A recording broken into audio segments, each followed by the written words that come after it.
Bonjour à tous et bienvenue à Paddock F1. Aujourd'hui, grosse émission. On va parler bien sûr du Grand Prix du Brésil qui a eu lieu à Sao Paulo euh, sur le circuit d'Interlagos. Un circuit que j'adore et qui nous donne toujours des bons spectacles. Surtout que là, il annonçait pas très beau. Donc on a eu le droit à une course sprint pour commencer. Les qualifications de la course sprint, les résultats, c'est que Norris part en pole. Antonelli, très belle performance et très beau week-end pour Antonelli, vraiment. Qui partait deuxième. Troisième Piastri. Quatrième Russell. Cinquième Alonso. Sixième Verstappen. Donc Verstappen partait sixième, ce qui est quand même assez inhabituel pour Verstappen. Pour ce qui est des deux Ferrari, huitième Leclerc, neuvième Hamilton. C'est très décevant. Les Ferrari semblaient pas tellement là ce week-end, en tout cas pour la course sprint. Euh, donc un bon départ, un départ sans anicroche. Puis au sixième tour, Piastri est sorti de piste tout seul. Il a été suivi immédiatement par Hülkenberg et Colapinto au même endroit. Puis il semble que, d'après ce qu'on voit sur les reprises, c'est Norris qui a passé, probablement qui a raté son point de corde, c'est ce que je pense. Et il est rentré trop à l'intérieur du virage et il n'y avait plus le matin. Donc, il a fait ce qui a fait qu'il a projeté, en pensant trop loin sur le vibreur intérieur, il a envoyé de l'eau sur le vibreur parce qu'il y avait comme des petites encavures dans le vibreur, donc ça s'est rempli d'eau. Antonelli n'a pas eu de problème parce qu'il ne roulait pas sur les vibreurs, mais il y a beaucoup de pilotes qui passaient pour passer le plus à l'intérieur possible, roulaient sur les vibreurs et ont tous été pénalisés. Donc, Piastri, aussitôt qu'il a roulé sur les vibreurs, on a vu l'éjection d'eau sur sa roue avant. Et il est parti, puis c'est la même chose pour Hülkenberg et Colapinto. Hülkenberg a pu repartir, malheureusement pour Piastri et Colapinto. C'était la fin des émissions pour eux. Piastri, encore une erreur, encore pas de points. C'est dommage. Euh, Est-ce que jouer de malchance? Oui, mais en même temps, c'était peut-être un peu risqué avec la pluie qu'il y avait eu de rouler sur les vibreurs. Mais bon, il n'aura que lui à blâmer. Euh, il semble un petit peu déconcentré ou démotivé ou je sais pas. Sous pression. Il y a vraiment beaucoup de pression parce que là, il a perdu la tête du championnat des pilotes par son coéquipier. Donc, ouais, il y a de la pression sur Piastri. Ça sera pas facile pour lui d'ici la fin de la saison. Par la suite, c'était assez tranquille. Au dernier tour, violente sortie de piste de Bortoleto.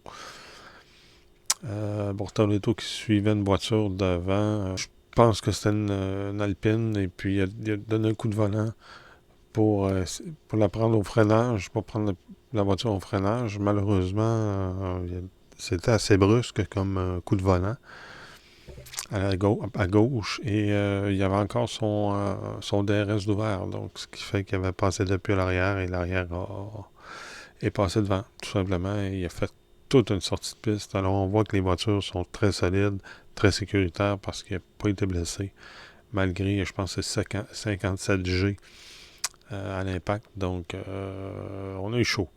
On a eu chaud. Par contre, Bortolotto a complètement détruit sa voiture. Ce qui ne laissait pas présager grand-chose pour la course, surtout pour les qualifications. Euh, Finalement, la course a terminé. Norris a terminé premier. Excellente performance de Norris. Antonelli, surprenant, qui termine devant son coéquipier Russell. Quatrième, Verstappen. Très belle performance de Verstappen, qui a quand même gagné deux places.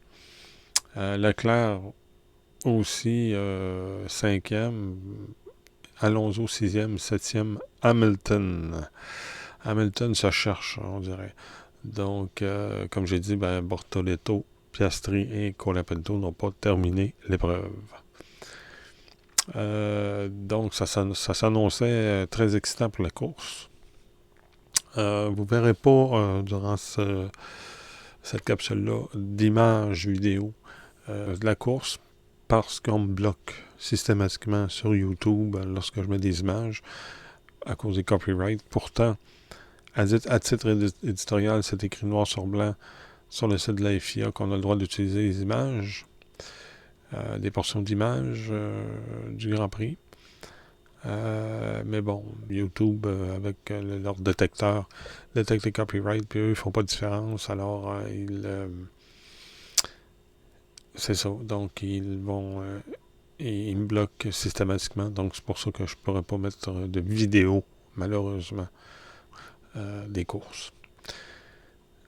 Jusqu'à nouvel ordre. On est rendu à la course, donc la course, la grille de départ pour la course Norris.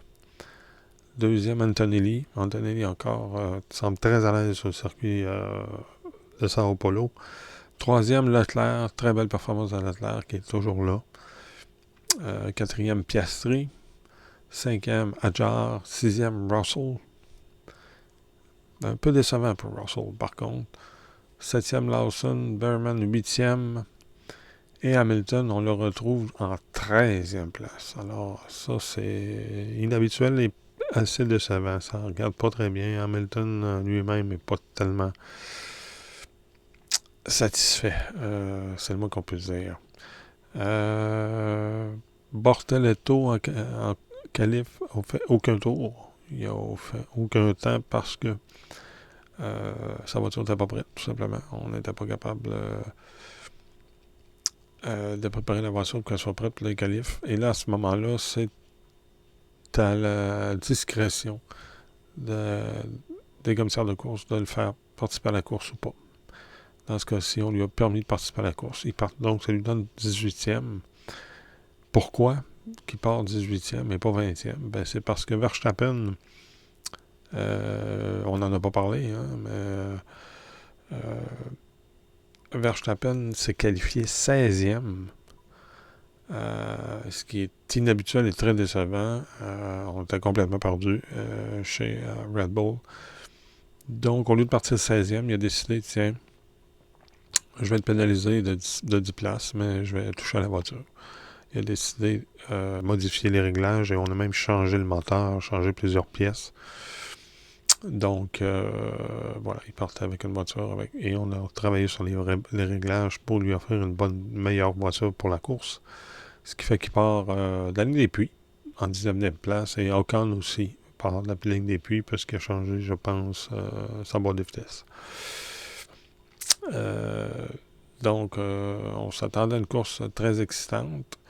Premier tour, ça se passe bien au premier virage, sauf que durant le premier tour, Bortoletto est sorti de piste. Il a eu contact avec Stroll, donc Bortoletto, encore une fois, ne termine pas l'épreuve chez lui au Brésil, donc c'est dommage. Puis Hamilton est entré en contact avec Colapinto, ça va le suivre jusqu'à la fin de la course. Il a endommagé son aileron, il a dû arrêter pour changer d'aileron. Et ensuite, il y a eu une pénalité, en tout cas, bref. Un week-end à oublier pour Hamilton. Et je pense une fin de saison à oublier pour Hamilton, pour être franc. Donc, voilà. Donc, au 6e tour, au premier virage, Piastri a tenté une manœuvre pour le moins téméraire sur Antonelli en passant à l'intérieur, mais il n'y avait vraiment pas de place. Il a allumé ses pneus. Il était clairement plus en contrôle et il est entré en contact avec la voiture d'Antonelli. Antonelli, sa voiture a rebondi sur celle de Leclerc. Et Leclerc, ça a brisé sa suspension avant et ça a déjanté sa roue avant gauche. Donc Leclerc est contraint à l'abandon. Pour ce qui est d'Antonelli, il était très chanceux. Il a pu continuer la course. Et Piastri aussi. Pas de dommage pour Piastri. Par contre, il va recevoir une pénalité de 10 secondes pour le contact avec Antonelli. Ce qui est différent entre Piastri et ce qui est arrivé avec Verstappen au Mexique, c'est que Verstappen n'a pas frappé personne. Et Piastri a frappé Antonelli, qui lui a frappé Leclerc. Donc Leclerc, son abandon est dû finalement à Piastri. Donc Piastri, au 15e tour, a servi sa pénalité en faisant son arrêt. Il est revenu deuxième. Il était deuxième, donc il est revenu en deuxième place. Il n'a pas perdu de position. Ça, c'était brillant. Parce qu'il faut dire que, bon, c'est ça. Ce petit accrochage-là l'a amené deuxième. Donc, il a poussé au maximum pendant 15 tours pour avoir assez d'avance pour conserver sa deuxième place. Et ce qu'il a réussi à faire, ce qui est quand même pas mauvais en soi. Au 39e tour, c'est l'abandon d'Hamilton. Sa voiture était trop endommagée. Il y avait devait avoir des dommages au plancher de la voiture. Bref, abandon Hamilton au 39e. Au 51e, Norris s'arrête au puits. Donc Verstappen va mener l'épreuve. Et on pensait, en tout cas moi je pensais que Verstappen pourrait faire la distance, pourrait se rendre jusqu'à la fin avec les pneus qu'il avait. Mais non, au 55e tour, Verstappen a dû s'arrêter au puits et est revenu en piste quatrième. Puis de fil en aiguille, Verstappen a remonté, puis a réussi au 63e tour à doubler Russell, donc pour lui permettre de gagner, de terminer troisième. Donc puis Antonelli avec les arrêts au puits, parce que Piastri a fait un autre arrêt au puits, bien entendu. Avec les arrêts au puits, ben, Antonelli a repris sa position, sa deuxième place. Donc, résultat de la course, ben, c'est Norris. Très belle performance, sans bavure. Week-end parfait pour Lando Norris. Deuxième, Antonelli. Superbe performance d'Antonelli. On dirait qu'Antonelli, là, en fin de saison, là, il retrouve ses repères et il a trouvé quelque chose. Là. Il a trouvé quelque chose sur la voiture. C'est très intéressant. Puis c'est très bon pour lui. Puis on voit qu'il a du talent, là, le jeune. 18 ans seulement. Troisième, Verstappen. Excellente performance de Verstappen. J'ai absolument rien à dire. Il y a peut-être, lors du contact de Piastri, Antonelli, Leclerc est sorti de piste, est sorti en bordure de piste, et t'as vu arriver Verstappen à fond de train. Il a passé entre les voitures, je sais pas comment il a fait. C'est peut-être son seul petit bémol que j'ai sur sa course, mais il était brillant. Vraiment. Puis l'équipe de le faire partir de la ligne des puits avec un moteur neuf, avec plusieurs pièces neuves, dont un moteur neuf pour la course, ça a été très brillant. Et ça lui a servi. Donc quatrième, ben, c'est Russell. Russell, bonne course. J'ai rien à dire. C'est une excellente course pour Russell. Puis Russell s'est fait doubler par son coéquipier, ça faut quand même le dire. Mais non, c'est brillant. Brillant. Cinquième, Piastri. Bon, on n'a pas tout perdu chez Piastri. Sixième, Berman. Septième, Lawson. Donc Berman, très bonne performance, hein? Avec une as quand même, là, faut le faire. Lawson, Hadjar, donc les deux coéquipiers. Ben, Hamilton qui a abandonné, c'est le seul qui a abandonné. Et Tsunoda termine dernier. Alors, ça va pas bien chez Red Bull. Bien sûr, Leclerc et Bortoletto ont abandonné, bien entendu. Au niveau du championnat des pilotes, ça bouge. Norris est rendu avec 390 points. Piastri 366. Donc Norris s'échappe avec le championnat du monde de Formule 1. Et Verstappen 341. Donc Verstappen pourrait rattraper Piastri. Norris, pour rattraper Norris, il commence à être tard, mais sait-on jamais. Quatrième, c'est Russell avec 276. Et les deux Ferrari, 214 pour Leclerc, 148 pour Hamilton. Antonelli est rendu avec 122 points quand même. Puis on dit que c'est un des meilleurs performances, sinon la meilleure performance pour un pilote recru, le plus grand nombre de points. Donc, c'est tout en son honneur. Au niveau des constructeurs, ben, vous allez voir pourquoi je parlais de Leclerc et Hamilton qui sont 5e et 6e au championnat des pilotes. Championnat des constructeurs, ben, McLaren 756. Deuxième, Mercedes avec 398. Red Bull, troisième avec 366 points. Donc, Red Bull pourrait passer deuxième d'ici la fin. Donc, et quatrième, ben, c'est Ferrari. 362 à 4 points derrière Red Bull. Donc, Red Bull a dépassé Ferrari au championnat des constructeurs. C'est quelque chose. Ben, c'est sûr que si vous avez les deux voitures qui n'ont pas terminé la course, les deux Ferrari, Hamilton et Leclerc, ben, ça pénalise au championnat des constructeurs, puis on le voit déjà. Donc, au championnat des pilotes, je pense qu'il est tout à fait possible que Verstappen termine deuxième. Et au championnat des constructeurs, bien, il est tout à fait possible que Red Bull termine deuxième. Donc, ce qui serait quand même bien. Là. On sauve les meubles chez Red Bull. Donc, prochain rendez-vous, je pense que c'est Las Vegas. Circuit que je trouve...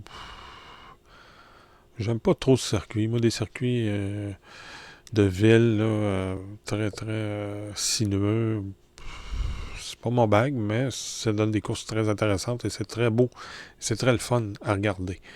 Donc, ben, on va se retrouver pour le résumé de cette course à Las Vegas. D'ici là, ben, bonne course.